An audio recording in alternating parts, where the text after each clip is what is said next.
Guys, मी आहे मैथिली आणि तुम्ही पाहणार आहात माझ्या बंजी जंपिंगचा व्हिडिओ. खूप दिवसापासून इच्छा होती मला बंजी जंपिंग करायची, पण प्रत्येक रील्समध्ये ऋषिकेश दाखवत होते. इतक्या लांब जाणं कधी होईल माहिती नव्हतं, पण एक दिवस मला गोव्यात बंजी जंपिंग सुरू आहे अशी रील्स भेटली. बंजी जंपिंगचे टायमिंग आहे सकाळी 9 ते 4 वाजेपर्यंत. फायनली आम्ही बंजी जंपिंगजवळ पोचलो. बघा, एवढा मोठा टॉवर होता जो की 20 मजले इतका उंच असेल. तिथून मला उडी मारायची होती. पहिल्यांदा मी तिकीट काढलं. तिकीट होतं 4,850. त्यानंतर मला एका रूममध्ये नेण्यात आलं. तिथे ते तुम्हाला रूल्स सांगतात, डिटेल्स देतात. तिथे उडी मारायला तुम्हाला 2 चान्स दिले जातील. त्या 2 चान्समध्ये तुम्ही उडी नाही मारली तर तुमचे पैसे गेले म्हणून समजा. त्यानंतर त्यांनी माझं वेट चेक केलं आणि त्यानुसार लेबल लावून माझ्या हातावर वेट लिहिलं आणि मला बंजी जंपिंग करायला पाठवून दिलं. तिथून पुढे आपल्याला एकट्यालाच जावं लागतं. आपल्यासोबत आलेले तिथेच थांबणार असतात आणि आपला मोबाईलसुद्धा आपल्याला खालीच ठेवावा लागतो.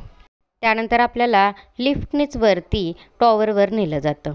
वरती गेल्यानंतर समजतं की खाली किती खोल आहे ते.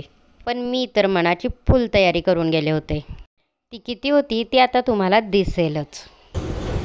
श्री श्री श्री छत्रपती शिवाजी महाराज की जय. हर हर महादेव.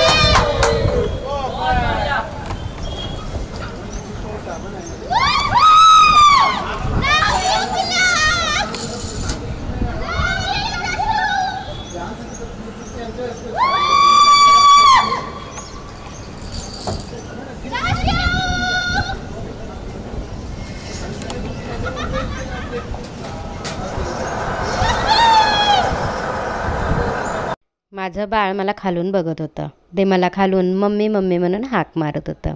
मी ही उडी मारल्यानंतर दशू म्हणून मोठ्याने हाक मारली. ती ऐकून माझं बाळ खूप खुश झालं. बंजी जंपिंग म्हणजे ना, मला असं वाटलं की एक प्रकारचं सुसाईड करणे. फक्त यामध्ये आपल्याला माहिती असतं की आपण उडी मारल्यानंतर मरणार नाही आहे, पण मरण आपण खूप जवळनं अनुभवून पुन्हा परत येतो. आता जेव्हा मी परत आले तेव्हा मला कधी एकदा माझ्या बाळाला बघीन झालं. माझ्या बाळानेही आनंदाने पळत येऊन मला मिठी मारली. त्यानंतर एवढ्या उंचावरनं उडी मारल्याबद्दल आपल्याला हा टॅग दिला जातो आणि बंजी जंपिंगचं सर्टिफिकेटही मिळतं. बघा, मला ही सर्टिफिकेट मिळालं. यावर माझं नाव आहे मैथिली गुरव. तर कसा वाटला माझ्या बंजी जंपिंगचा एक्सपिरियन्स तुम्हाला कमेंट करून नक्की कळवा. आणि आवडला असेल तर लाईक करायला विसरू नका. सबस्क्राईब केलं नसेल तर लगेच करा.